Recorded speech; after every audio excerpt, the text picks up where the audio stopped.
కేంద్ర మంత్రివర్గ ప్రక్షాళన జరగబోతుందనేటువంటి ప్రచారం జరుగుతుంది. ఇంతకీ కేంద్రంలో మంత్రివర్గ ప్రక్షాళన ఎప్పుడు జరిగేటువంటి అవకాశం ఉంది? మంత్రివర్గ విస్తరణ కనుక జరిగితే ఇప్పుడు ఆంధ్రప్రదేశ్కి ఎన్ని అవకాశాలు దక్కేటువంటి, అంటే ఎన్ని మంత్రి పదవులు దక్కేటువంటి అవకాశం ఉంది అనేది మనం పూర్తి స్థాయిలో విశ్లేషణ చేసుకుందాం. ప్రస్తుతం మనతో పాటున్నారు ప్రముఖ రాజకీయ విశ్లేషకులు, ప్రముఖ సీనియర్ జర్నలిస్ట్ సిఎస్ రావు గారు. వారితో మాట్లాడదాం. సార్ నమస్తే. సార్ నమస్తే. కేంద్రంలో మంత్రివర్గ ప్రక్షాళన జరిగేటువంటి అవకాశం ఉందనేటువంటి వాదన మళ్ళీ తెర వెనుక వచ్చింది. ఒకవేళ గనక మంత్రివర్గ విస్తరణ జరిగినా లేదా మంత్రివర్గ ప్రక్షాళన జరిగినా ఆంధ్రప్రదేశ్కి ఎటువంటి బెనిఫిట్ ఉండేటువంటి అవకాశం ఉందంటారు? ఆంధ్రప్రదేశ్ రాష్ట్రానికి ఎన్ని మంత్రి పదవులు దక్కబోతున్నాయి అంటారు సార్? ఇప్పుడు తాజాగా నరేంద్ర మోడీ గారు తీసుకుంటున్నటువంటి చర్యలు కానీ, లేదంటే పిఎం ఆఫీస్ నుంచి వస్తున్నటువంటి కొంత ఇన్ఫర్మేషన్ బేస్ చేసుకొని కానీ ఢిల్లీలో జరుగుతున్నటువంటి చర్చ ప్రకారం వచ్చే నెలలో పార్లమెంట్ సమావేశాలు జరగబోతున్నాయి. ఈ పార్లమెంట్ సమావేశాల లోపలే మంత్రివర్గానికి సంబంధించిన ప్రక్షాళన ఉంటుంది. ఓకే. ఈ ప్రక్షాళనలో భాగంగా ఇప్పుడున్నటువంటి మంత్రుల్లో కనీసం 25 మంది నుంచి 30 మంది వరకు మారే అవకాశం ఉంది అనేది వినిపిస్తుంది.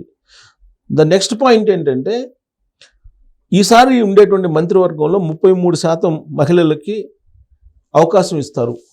ఎందుకంటే 33% రిజర్వేషన్లు మహిళలు కల్పిస్తారని చెప్పి నరేంద్ర మోడీ గారు చెప్పారు కదా. నరేంద్ర మోడీ గారు చెప్పిన దాని ప్రకారం చట్టం అక్కడ పార్లమెంట్లో, అటు రాజ్యసభ ఇటు లోక్సభలో పాస్ అయినా పాస్ కాకపోయినా పార్టీల వైజు 33% పాటించడానికి సిద్ధమవుతున్నాయి. అందుకే ఇప్పుడు 33% క్యాబినెట్లో అవకాశం ఇవ్వడానికి బీజేపీ ప్రభుత్వం, బీజేపీలో కీలకంగా ఉన్నటువంటి అమిత్ షా గారు అలాగే నరేంద్ర మోడీ గారు సిద్ధమయ్యారని చెప్పి తెలుస్తుంది. సో 33% మహిళలు అని అంటే ఆ రేషియోలో అటు తెలంగాణకు కానీ ఇటు ఆంధ్రప్రదేశ్లో కూడా కోటా ఉంటుంది. ఓకే. ఎందుకంటే ఇప్పుడు ఆల్రెడీ ఆంధ్రప్రదేశ్లో మహిళా ఎంపీలు ఉన్నారు, అలాగే తెలంగాణలో మహిళా ఎంపీలు ఉన్నారు. వీళ్ళల్లో ఖచ్చితంగా ఎవరో ఒకరికి అవకాశం క్యాబినెట్లో ఈసారి ఉంటుంది అనేది వినిపిస్తుంది. ఎందుకంటే ఈ పురంధరేశ్వరి గారికి మంత్రి పదవి దక్కేటువంటి అవకాశం ఉందంటారా ఆంధ్రప్రదేశ్ నుంచి? అంతే కదా. 33% రిజర్వేషన్ మహిళలకి అని అంటే ఆ రేషియోలో తెలుగు రాష్ట్రాలకు వస్తే ప్రముఖంగా వినిపించేటువంటి పేరు పురంధరేశ్వరి గారే కదా.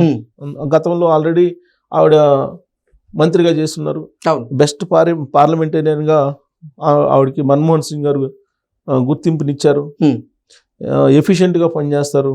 ఇవన్నీ ఉంటాయి. ఎలక్షన్ టీమ్ అని చెప్పి అంటున్నారు కదా. ఇప్పుడు ఈ 33% రిజర్వేషన్లు అమలు చేస్తూనే క్యాబినెట్లో ఎన్నికల టీంని ఎంపిక చేసుకునే కార్యక్రమానికి ఆయన శ్రీకారం చుట్టబోతున్నారని తెలుస్తుంది. ఎవరు? నరేంద్ర మోడీ గారు.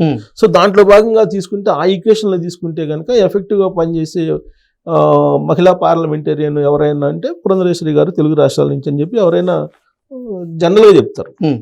అయితే అక్కడ బీజేపీ కోట, కానీ తెలుగుదేశం పార్టీ కోటాలో ఎవరున్నారు అంటే బైరెడ్డి శబరి పేరు వినిపిస్తుంది, శబరి గారి పేరు. అంటే మళ్ళీ యూత్ జన్జెడ్ను కూడా ఈక్వేషన్ తీసుకుంటారు అంటున్నారు. 33% రిజర్వేషన్, జన్జెడ్, ఎలక్షన్ టీము, ఇన్ని ఈక్వేషన్స్ ఈసారి క్యాబినెట్లో ఉండే అవకాశం ఉందని చెప్పి ఢిల్లీలో జరుగుతున్నట్టు చర్చ.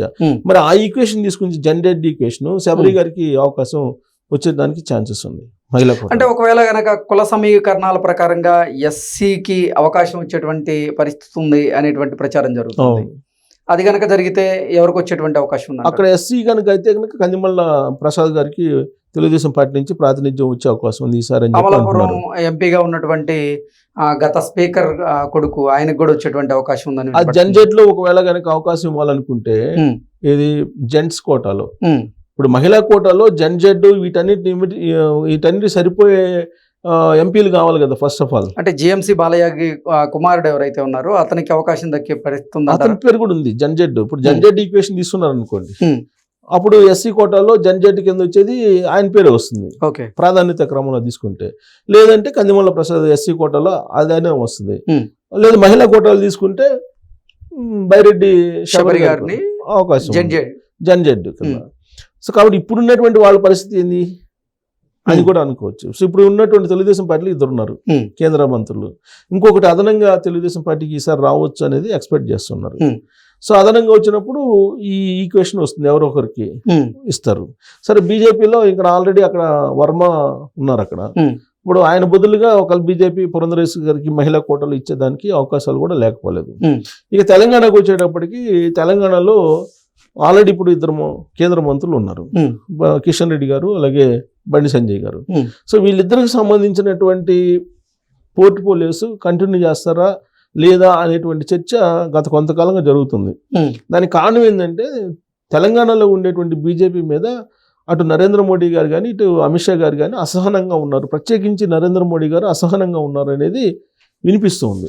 అందుకే ఈ మధ్యకాలంలో హైదరాబాద్ వచ్చినప్పుడు యాక్చువల్గా షెడ్యూల్ ప్రకారం బీజేపీ నేతలతో మీట్ కావాలి ఆయన. అవును, కానీ మీట్ కాకుండా వెళ్ళిపోయారు ఆయన.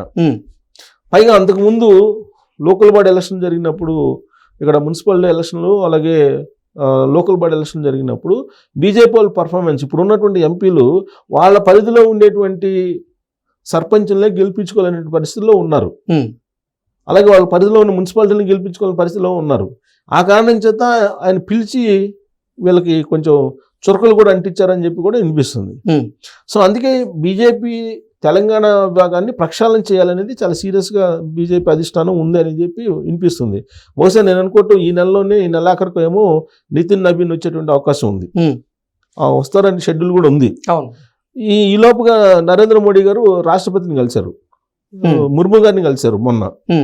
ముర్ము గారిని ఎందుకు కలిశారంటే క్యాబినెట్ ప్రక్షాళన గురించి మాట్లాడారు అని చెప్పి కూడా తెలుస్తుంది. ఎందుకంటే క్యాబినెట్ ప్రక్షాళన అంటే మీకు ప్రమాణ స్వీకారం ఇవన్నీ చేయించాలి కదా. సో క్యాబినెట్ ప్రక్షాళన లిస్ట్ అది ఇవ్వటం ఇవన్నీ ఉంటాయి. సో ఆవిడ ప్రమాణ స్వీకారం చేయించకపోయినా స్పీకర్ చేపిస్తారు, అది వేరే, బట్ లిస్ట్ అయితే ఆమెకి ఇవ్వాలిగా. సో ఈ క్రమంలో రాష్ట్రపతిని కూడా కలిశారు నరేంద్ర మోడీ గారు. కాబట్టి ఈ క్యాబినెట్ గురించి కలిశారనేది, క్యాబినెట్ గనక ఒకవేళ మార్చాల్సి వస్తే ఇద్దరిని మార్చే అవకాశం ఉందని చెప్పి ఈ మధ్య వినిపిస్తుంది.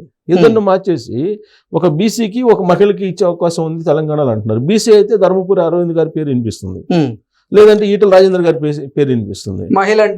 మహిళ అంటే డికే అరుణ్ గారి పేరు వినిపిస్తుంది, ఉండేది ఆవిడే కదా, డికే అరుణ్ గారి పేరు వినిపిస్తుంది. కాకపోతే ఇక్కడ జన్జెడ్ ఈక్వేషన్కి వచ్చినప్పుడు అరుణ గారి పేరు బహుశా వినిపించకపోవచ్చు. అంటే మహిళా కోటాలో అరుణ గారి పేరు వినిపించవచ్చు, జన్జెడ్ కోటాలో ఇక ధర్మపురి అరవింద్ గారిని ఏమన్నా పరిగణలోకి తీసుకుంటారు. అలా తీసుకుంటే జన్జెడ్ కోటాలో ప్లస్ బీసీ రెండు కలిసి రావాలంటేనేమో ధర్మపురి అరవింద్ గారిని తీసుకుంటారు.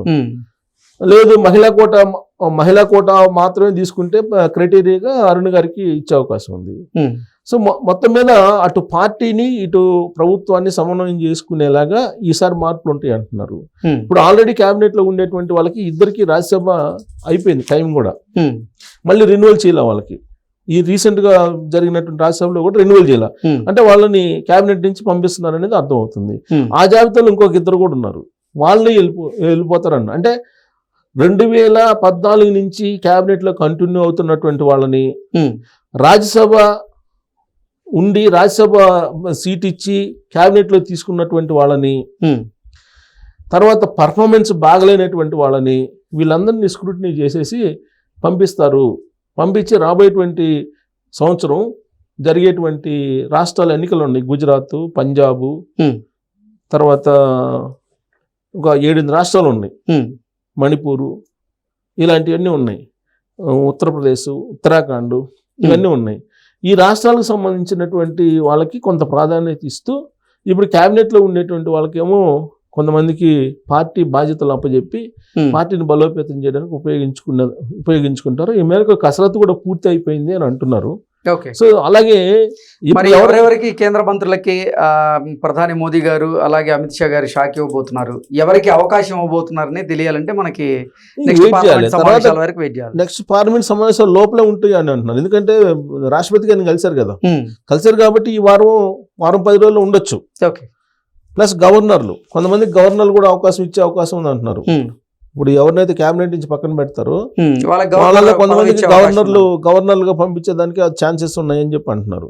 అలాగే గవర్నర్ కోటాలో మన తెలుగు రాష్ట్రాలకు కూడా ఇప్పుడు ఆంధ్రప్రదేశ్ కు ఒక గవర్నర్ పదవి ఇచ్చే అవకాశం ఉందని అంటున్నారు. ఇప్పుడు ఆల్రెడీ ఒక గవర్నర్ ఇచ్చారు, అశోక్ గజపతి రాజు గారు ఉన్నారు. ఇంకో గవర్నర్ పదవి కూడా తెలుగుదేశం పార్టీకి ఇచ్చే అవకాశం ఉందని అంటున్నారు.